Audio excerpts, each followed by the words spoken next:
I've only been here for 5 years, and that's one of the things I sit back and I look at this city and I'm like, how in the world are you so like politicized like that? Like, it's crazy to me. I'm sitting here like, literally, like one shooting can happen and you shut down this whole spot, and this place has had numerous shootings, and it's just like, we'll be there next week. We'll see y'all next week. Yeah, keep it rolling. We'll be open. Keep it rolling. We'll have a couple more cops. Yeah, exactly. They'll have another cop outside. That's go from there. It's man. I don't know. It's gonna piss me off, so I'm gonna let it go. But how do y'all feel with all the violence that's going on? And this is not just Kansas City, man. If you watch the news, it's happening everywhere. Yep. It's happening everywhere. But because it's happening everywhere, and we are moving into positions where we don't have to stay in the neighborhoods that we grew up in, how do y'all feel about moving out to the suburbs? How do you feel about raising a family out there in the suburbs? Because in most suburbs, we are super minority. It might be us, the only black family out there. Right. So how do you feel about making that jump? I'm gonna let y'all do this first. You got real feelings? I've been from the rooftop, from the mountaintop. I've been going for a while. Like I said. Once everybody went back to the city and be merrily, happily with Dubai. Well, here's the thing. Here's what I look at. I follow the money. If you get to know me, you start to learn. I always look at the money, and I look at how money plays a part in it. Here's what's happening. You'll see black people like us.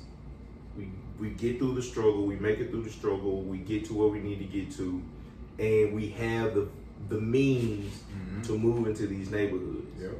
And then when we do that, what happens is it's all about property tax. The money that these communities have, they push it into the schools of these places. So anytime you look at a school, anytime you look at a well-off neighborhood, you can almost bet they got a very influential school somewhere around there. And so what happens is when we move out of the places that we grew up in, that we struggled through, they don't get that money. Like they don't have $300,000 houses all around their school, i.e. pumping up the property tax and then putting the money back into the schools. So they got to figure it out themselves. Whereas we move out and we go into these nice neighborhoods, and I get it, like you want better for your children, but it's like, can we make better rather than just go to what's better? Because it's not ours. Like they really don't care. Like I feel like they got a quota. Like they were like, all right, 10 black families per neighborhood.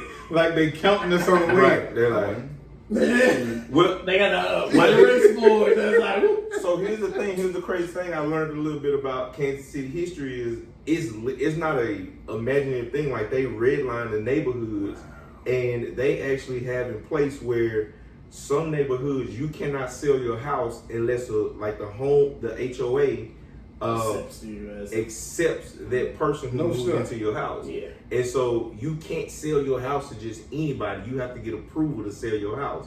So for that to even be in place means that they're going to put a quota in, like, okay, we know for a fact we got 10 families that are not within our circle. That's cool. That's going to make us look like we're diversified. Let them move in. But once you get to 11, it's too many. They're going to show up and they're going to outvote us on certain things. And then it's going to be the Wild West. And so then you see some stuff happening where they fix it around to where either they move to their own, they change the neighborhood. All of a sudden you see all of them moving to another area, so on and so forth. And it frustrates me because it's like, what would happen if the top 20 influential families of color within Kansas City moved into the same neighborhood and they started to pump the money that they have, the property tax they have, into a specific, like, tailored area? What happens when we shift? And I know we talked about it a little bit last week. Is like, what would happen if we moved in silence and it just started happening? It'll change the game. It'll change the perspective, because certain money you can pay for certain educators, you can pay for certain opportunities for your kids to go out and do stuff. What is it, Jack and Jill? Yeah. How many Jack and Jill families in the hood? No, that's an issue. But you created an organization so your kids can learn about other cultures and travel the world and experience different things. And it's like you grab a token kid out of the hood just to bring them along, but it's like, why aren't y'all pumping like these opportunities back into the communities that made you up? Most of those families, you go back and talk to the parents or the grandparents, they came from them hoods. They came from the hood. Yeah, correct. So it's like they were the one that got out. They the one that got out, and they're like, don't go back there. And I'm like, some of the life lessons you live by, all learned in the hood. All of them. So all my life lessons came from the hood. That's my soapbox. I'm gonna get off there. I'm gonna get out there one day. Listen, mine's totally different because I'm from the country. I live in a town that was less than 5,000 people. Yeah, one so stoplight. We had 3 stoplights. Yeah, one stoplight. Go ahead. Now, that all changed at the same time. Now it is only one stoplight in the whole town. But, you know, where I'm okay with being, you know, if I was to live in the suburbs or whatever, I'll be that person to say, yo, it taught me how to adapt in society. Right. Where, you know, I can be in a room, like, half the time there was me, I would say 3 other black kids that were in my classes. You know, I was considered one of the smarter kids in our school or whatever.